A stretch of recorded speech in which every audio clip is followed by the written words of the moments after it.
Hi hello నమస్తే welcome to Srini world. ఇవాల్టి మన వీడియో వచ్చేసి లాస్ట్ ఫ్రైడే నైట్ మేము తిరుమల వెళ్ళామండి. ఆ వ్లాగే నేను మీతో ఇవాళ షేర్ చేస్తున్నాను. ఫ్రైడే ఈవినింగ్ అరౌండ్ 6 o'clockకి ట్రైన్ అయితే ఉందండి. నారాయణాద్రి ట్రైన్కి వెళ్ళాము. మార్నింగ్ 5:30కి తిరుపతిలో చేరుకున్నాము.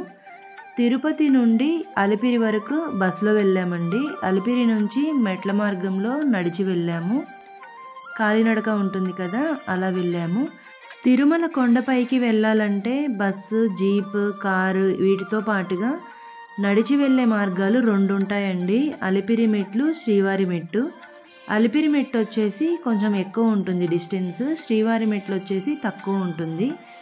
ఇక్కడ మేమైతే అలిపిరి నుండి స్టార్ట్ అయ్యాము. ఇది ఎంట్రన్స్ అన్నమాట, కాలినడకకు వెళ్ళింది. ఇందాక మీరు చూసారు కదా, అదైతే స్టార్టింగ్ పాయింట్. వెళ్ళే దగ్గర ఎంట్రన్స్లో ఇలా గోపురం లాగా ఉండి స్టార్ట్ అవుతుంది. ఇక్కడ మీరు చూసినట్టయితే తిరుమల నడక మార్గము అలిపిరి అని ఉంది కదా. ఇక్కడ ప్లాస్టిక్ బాటిల్స్ అన్నీ కూడా ఇక్కడే పెట్టి లోపలికి అయితే వెళ్ళాలండి. ఎందుకంటే కొండపైకి ప్లాస్టిక్ బాటిల్స్ ఎలో లేదు. డిస్పోజల్వి ఉంటాయి కదా, యూజ్ అండ్ త్రోవి, అవి ఎలో లేదు. అక్కడైతే గ్లాస్ బాటిల్స్ సేల్ చేస్తారు వాటర్ కావాలంటే. ఫ్రీగా కూడా వాటర్ ఉంటుందండి, జలప్రసాదం, అది కూడా తాగొచ్చు.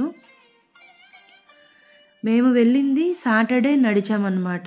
చాలామంది పబ్లిక్ ఉన్నారు. 3 days హాలిడేస్ వచ్చాయి కాబట్టి, అంబేద్కర్ జయంతి మండే హాలిడే ఉంది కదా, సో పబ్లిక్ అయితే చాలామంది ఉన్నారు.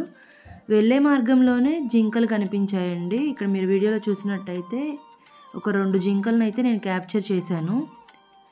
ఇందాక చూశారు కదా హనుమాన్, కాలినడక వెళ్ళే దారిలో హనుమాన్ గుడి కూడా ఉంటుంది, అదే అన్నమాట అది. ఇక్కడైతే మనం వచ్చేసాము మోకాళ్ళ పర్వతం అండి. అంటే స్వామివారి మోకాళ్ళు అని అర్థం అన్నమాట. ఇక్కడ నుంచి కింద నుండి స్టార్ట్ అయితే పాదాల నుంచి ఇప్పుడు మోకాళ్ళ వరకు వచ్చినట్టు. మోకాళ్ళ పర్వతం మెట్లయితే స్ట్రైట్గా ఉంటాయండి. మోకాళ్ళతోనే కొన్ని ఎక్కుతారు. ఎక్కగలిగిన వాళ్ళైతే మొత్తం మెట్లు కూడా మోకాళ్ళతోనే ఎక్కుతారండి. లేదంటే 5, 9, 11, 21 ఇలా మెట్లు ఎక్కొచ్చు.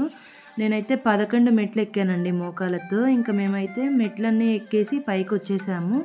ఇక్కడ చూసారు కదా ఇందాక, అది లగేజ్ కౌంటరు. కింద మనము బ్యాగ్స్ ఏమైనా ఉంటే లగేజ్ హెవీగా అక్కడ ఇచ్చేస్తే పైకి పంపిస్తారు. ఇక్కడ మనం కలెక్ట్ చేసుకోవచ్చు. మేము వచ్చేసి జస్ట్ ల్యాప్టాప్ బ్యాగ్స్ ఉంటాయి కదా, బ్యాక్ సైడ్ హ్యాంగ్ చేసుకునేవి, అవి మాత్రమే తీసుకొని వెళ్ళాము. ఇంకా లగేజ్ ఏమి అక్కడ పెట్టలేదు. ఇంకా పైకి వచ్చేసిన తర్వాత రూమ్ తీసుకొని సిఆర్ఓ ఆఫీస్ దగ్గరికి వెళ్ళి రూమ్ తీసుకొని రూమ్కి వెళ్ళిపోయామండి. నందకంలో మాకు రూమ్ ఇచ్చారు, నందకం రెస్ట్ హౌస్లో. అక్కడ రూమ్ తీసుకున్న తర్వాత కిందనే కళ్యాణ కట్ట ఉంటుంది.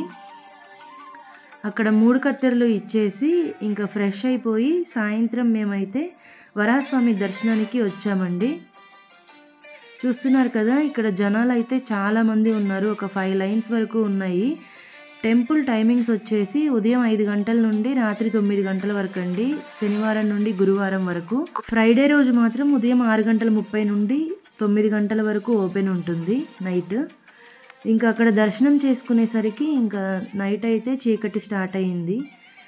ఇక్కడ ఏంటంటే వసంతోత్సవం జరుగుతూ ఉందండి, ఉత్సవాలు జరుగుతూ ఉన్నాయి. సాయంత్రం పూట స్వామివారి ఊరేగింపు అవుతుంది. అందుకే జనాలందరినీ ఇక్కడ మిడిల్ పార్ట్లో ఉంచకుండా సైడ్కి ఉంచారు. ఇక్కడ మీరు చూసినట్టయితే ఏనుగులు వస్తాయండి, గుడికి సంబంధించిన ఏనుగులు 2 వస్తాయి ఫస్ట్. ఆ ఏనుగులు వెనకాల కోలాటం వేసుకుంటూ పిల్లలు, పెద్దవాళ్ళు ఇక్కడ అందరూ ఉన్నారు.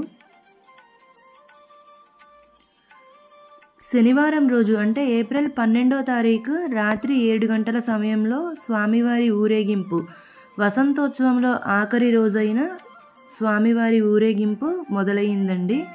ఇక్కడ కొంచెం సేపు హారతులు ఇచ్చి స్వామివారి దర్శనానికి అయితే చూపించారు. చాలా బాగా జరిగింది. ఇక్కడ మీరు చూసినట్టయితే 3 రకాలు ఉన్నారు కదా, 3 కాలాల స్వామివార్లు అని చెప్పి అయితే అన్నారండి. ఇంకా స్వామివారి ఊరేగింపు కూడా పూర్తయిపోయిన తర్వాత ఇంకా ఇక్కడ నుండి మేము అన్నదానంకి వెళ్ళాము. నైట్ 7:30, 8 మధ్యలో మేము అన్నదానానికి అయితే వెళ్ళామండి. ఇక్కడ అన్నదానం 3 పూటలా ఉంటుంది. ఇక్కడ బ్రేక్ఫాస్ట్ వచ్చేసి ఉదయం 8:30 నుండి 10:30 వరకు ఉంటుందండి. లంచ్ వచ్చేసి 10:30కే మొదలవుతుంది, సాయంత్రం 4 గంటల వరకు ఉంటుంది. 4 to 5 వచ్చేసి బ్రేక్ టైం అండి. ఆ టైంలో ఏమి ఫుడ్ దానం అయితే చేయరు. మళ్ళీ నైట్ డిన్నర్ స్టార్ట్ అవుతుంది. డిన్నర్ టైమింగ్స్ వచ్చేసి ఈవినింగ్ 5 o'clock నుంచి నైట్ 11 o'clock వరకు ఉంటుందండి. ఇక్కడ మీరు చూసినట్టయితే స్వీట్ ఒకటి, ఫ్రై ఒకటి, పచ్చడి, సాంబారు, వీటితో పాటు రసం, మజ్జిగ కూడా ఉన్నాయండి. ఇంక ఇక్కడ భోజనం చేసేసి మేము రూమ్కి వెళ్ళి రెస్ట్ తీసుకున్నాము. 9కి అలా పడుకొని 12కి లేచామండి. ఎందుకంటే మాకు సుప్రభాత సేవ టికెట్స్ ఉన్నాయి. సో దానికి రిపోర్టింగ్ టైం వచ్చేసి ఎర్లీ అవర్స్ 2 o'clock అండి. అంటే తెల్లవారితే ఆదివారం అనమాట. 2 o'clockకి రిపోర్టింగ్ టైం కాబట్టి మేము ఇంకా 1కి 1:30కి రెడీ అయిపోయి 2కి వచ్చేసాము గుడి దగ్గరికి. 3 వరకు ఉంచి 3కి లోపలికి పంపించారండి స్వామివారి దర్శనానికి. 3 to 3:40 అండి. ఇంకా సుప్రభాతం అంతా పాడేసి తర్వాత దర్శనానికి ఎలో చేశారు. ఈ సుప్రభాత సేవ వచ్చేసి మాకు లక్కీ డిప్లో వచ్చిందండి. Every month 18th lucky dip తీస్తారు ఆన్లైన్లో అయితే. ఒకవేళ మీరు ఆఫ్లైన్లో తీసుకోవాలి అనుకుంటే, రేపు దర్శనానికి వెళ్ళాలి అనుకుంటే ఈరోజే సిఆర్ఓ ఆఫీస్ దగ్గర తీస్తారంటండి లక్కీ డిప్. అక్కడైతే ఓన్లీ 50 మెంబర్స్కి తీస్తారని అయితే చెప్పారు. సో ఈ సుప్రభాత సేవకి వెళ్ళాం కాబట్టి స్వామివారి 2వ గడప దగ్గరికి వెళ్ళి దర్శనం చేసుకున్నామండి. చాలా మంచి అనుభూతి అండి. మాకు చాలా మంచి ఎక్స్పీరియన్స్ ఇది. లైఫ్లో ఖచ్చితంగా ఒక్కసారైనా ఎక్స్పీరియన్స్ చేయాల్సింది. మళ్ళీ మళ్ళీ ఇలాంటి అవకాశం వస్తుందో రాదో తెలియదు, కానీ ఈసారికైతే చాలా ఆనందించాము స్వామివారిని అలా దగ్గర నుండి చూడడం అనేది. 3కి సుప్రభాతం స్టార్ట్ చేశారు. 3:40 కల్లా మాకు దర్శనం అయిపోయి బయటకైతే వచ్చేసామండి. బయటికి వచ్చిన తర్వాత ఆంజనేయ స్వామి దర్శనం చేసుకొని కొబ్బరికాయ కొట్టి హారతి వెలిగించాము. ఇప్పుడు చూశారు కదా, అది సహస్ర దీపాలంకరణ సేవ అక్కడ చేస్తారు.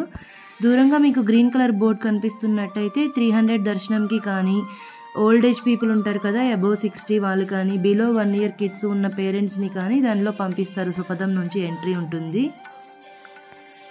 ఇక్కడ లక్ష్మీదేవిని కూడా పెట్టారండి. ఫుల్ ఆఫ్ లైట్స్తో చాలా బాగుంది. ఎర్లీ అవర్స్లో వెళ్ళాం కాబట్టి అంతా కూడా లైటింగ్తో చూసాము. ఇంకా తెల్లవారేసరికి లైటింగ్ అంతా ఆఫ్ చేస్తారు కదా, ఆ వ్యూ కూడా ఇప్పుడు మీకు చూపిస్తున్నాను చూడండి. చూసారు కదా, ఇది ఇంకా లైట్స్ అన్నీ ఆఫ్ చేశాక స్వామివారి గుడి అయితే ఇలా ఉంటుంది. అందరికీ తెలిసిందే కదండి, తిరుమల అంటే ఎంతోమంది వెళ్ళాలి అని అయితే ప్లాన్ చేసుకుంటారు. ఒక్కొక్కసారి కుదురుతుంది, ఒక్కొక్కసారి కుదరదు. స్వామివారి అనుగ్రహం ఉంటే తప్పకుండా అందరూ ఖచ్చితంగా విజిట్ చేస్తారు కదండి.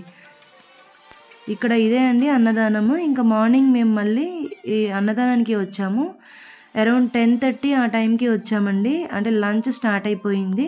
ఇక్కడ లంచ్కి వచ్చేసి వడ ఒకటి పెట్టారు, స్వీట్, క్యాబేజ్ కర్రీ, పచ్చడి, సాంబారు, రసం, మజ్జిగ పెట్టారు.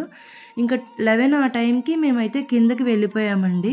రూమ్ వెకేట్ చేసేసి తిరుమల నుంచి కిందకి వెళ్ళాము. డైరెక్ట్ ఇంకా శ్రీనివాస మంగాపురం వెళ్ళామండి. మా ప్లాన్ వచ్చేసి సండే రోజు మార్నింగ్ శ్రీనివాస మంగాపురం, అలివేలు మంగాపురం, వకులామాత కూడా చూడాలి అనుకున్నాము. ఇంకా అదైతే కవర్ చేయలేకపోయాము. ఎందుకంటే మాకు కిందకి అలిపిరి దగ్గర దిగగానే శ్రీనివాస మంగాపురం బస్ దొరికింది.